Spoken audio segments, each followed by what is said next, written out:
क्या आप जानते हैं कि जप केवल मंत्र दोहराना नहीं होता, बल्कि ये आत्मा की गहराइयों तक उतरने का एक मार्ग है। क्या कभी आपने अनुभव किया है वो क्षण जब सब कुछ शांत हो जाता है और बस एक नाम, एक ध्वनि आपके भीतर गूंजती है? आज हम बात करने जा रहे हैं जप की उस यात्रा के बारे में जो मौखिक जप से शुरू होकर मन के अंतरंग तक पहुंचती है, जहाँ न शब्द रहते हैं ना ध्वनि, सिर्फ ध्यान होता है।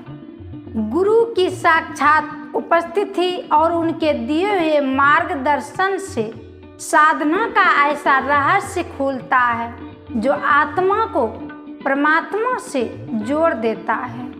तो आइए इस वीडियो के साथ चले उस अद्भुत यात्रा पर जहां भक्ति, जप और ध्यान मिलकर बनाते हैं मुक्ति का मार्ग।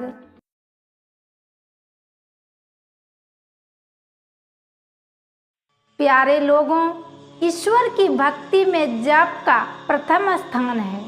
जो मंत्र गुरु दे उनका जप जब मुख से बोल बोल कर किया जाता है तो वह मौखिक जप कहलाता है। उसी को जब धीरे धीरे ओठ से और जिह्वा डुलाते हुए जप करते हैं तो वह उपांशु जप कहलाता है। उसको केवल अपना कान ही सुनता है, उसे कोई दूसरा नहीं सुनता है। उसके बाद तीसरा है मानस जप। उसमें ओठ और जिह्वा नहीं हिलती, केवल मन ही मन जप किया जाता है। इसे अपना कान भी नहीं सुनता है। यह एक प्रकार का ध्यान ही है। इसमें बड़ी एकाग्रता होती है। बिना ध्यान के कुछ नहीं होता है। हम लोग बचपन में पढ़ते थे तो पंडित जी कहते थे कि एक चित होकर पढ़ो, मन लगाकर सुनो, ध्यान लगाकर पढ़ो। मोटे से मोटा काम हल जोतना है। हलवाई का मन गड़बड़ हो जाए तो बैल को फाल लग जाए। मतलब यह कि बिना ध्यान के कुछ नहीं होता है। ध्यान मन के पूरे सिमटाव को असली ध्यान कहते हैं। पूर्ण सिमटाव कहाँ होता है? जहाँ कुछ बाँट नहीं हो। वह कुछ ऐसा है जो बाहर में देखने में नहीं आता है। वह है बिंदु। यह बाहर की चीज नहीं है, अंदर की चीज है। देखने की शक्ति को दृष्टि कहते हैं। देखा जाता है दृष्टि से। यह बहुत बारीक है। जो समेटना जानता है समेट लेता है। वह पूरे ध्यान में रहता है। किंतु केवल जप से ही इतने सूक्ष्म ध्यान की योग्यता नहीं हो सकेगी। इसीलिए मानस जप के बाद मानस ध्यान अवश्य होता है। गुरु नानक देव जी कहते हैं, गुरु की मूर्ति मन माही ध्यानु।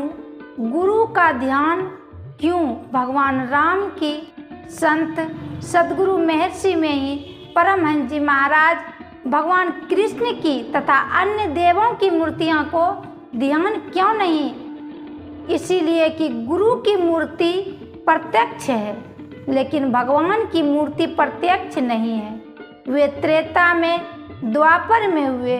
उनकी जो मूर्तियाँ अभी हम मंदिरों में देखते हैं उनमें कुछ न कुछ हेर फेर है। वैसे ही देवों की मूर्तियों में भी, लेकिन गुरु की मूर्ति तो प्रत्यक्ष है। इसीलिए गुरु की मूर्ति मन माही ध्यानु। गुरु के शब्दी मंत्र मनु मानु। गुरु के चरण हृदय ले धाऊ। गुरु पार ब्रह्म सदा नमस्काराऊ। गुरु नानक साहब ने कहा और कबीर साहब कहते हैं, मूल ध्यान गुरु रूप है। मूल पूजा गुरु पाँव। मूल नाम गुरु वचन है। मूल सत्य सत्य भाव। लेकिन गुरु होना चाहिए, गौरु नहीं। कबीर साहब कहते हैं, गुरु नाम है ज्ञान का। शिष्य सीख ले सोय। ज्ञान मर जात जंगनय बिना। गुरु और शिष्य न कोई। गुरु में ज्ञान होना चाहिए और आचरण की पवित्रता होनी चाहिए। ऐसे गुरु के संग से शिष्य ज्ञान में आगे बढ़ता हुआ पूर्ण हो जाता है। ज्ञान में बढ़ते जाने का मतलब शरीर ज्ञान में नहीं, आत्मा ज्ञान में बढ़ता है। आत्मा ज्ञान में रहने के कारण उसमें बहुत पवित्रता आती है। काम, क्रोध आदि विकार कमते जाते हैं और जब ज्ञान में पूर्ण भाव हो जाता है तो वह वैसे ही निर्विकार हो जाता है जैसे परमात्मा निर्विकार है।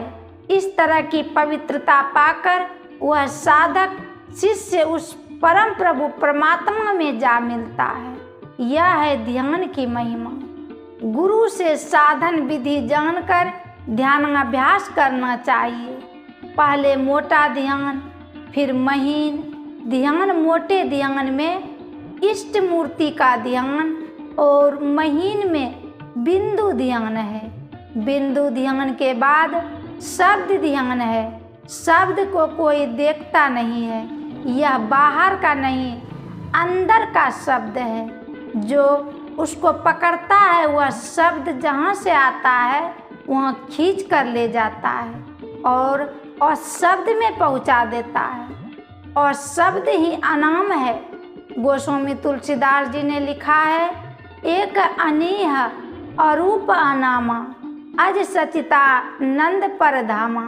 जब साधना से वहाँ तक पहुँचा जाता, इसमें दो बातें हैं। एक तो गुरु अच्छा हो और दूसरा साधन करने वाला शिष्य भी सच्चा होना चाहिए।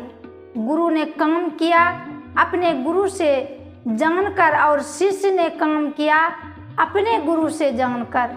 सबकी जड़ है सत्संग। बराबर सत्संग करते रहने से गुरु के संबंध का ज्ञान होता है। जो गुरु से सुनकर उनसे भेद लेकर मनोयोग पूर्वक साधना करता है वह कृत्य हो जाता है। फिर वह संसार में नहीं आता है। गुरु की सेवा करते हुए सत्संग करते रहना चाहिए और साधना करते हुए अंत में मोक्ष प्राप्त कर लेना चाहिए।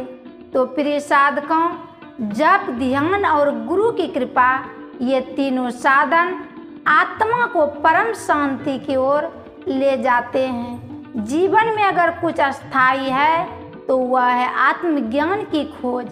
गुरु ही वह दीपक है जो अंधकार से प्रकाश की ओर ले जाते हैं। आप भी अपने जीवन में गुरु वाणी, जप और ध्यान को अपनाएं और इस दुर्लभ मानव जीवन को सार्थक बनाएं।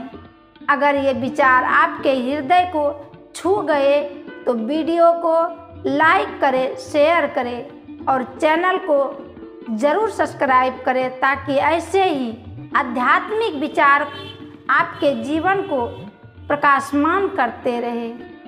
श्री सद्गुरु महाराज की जय।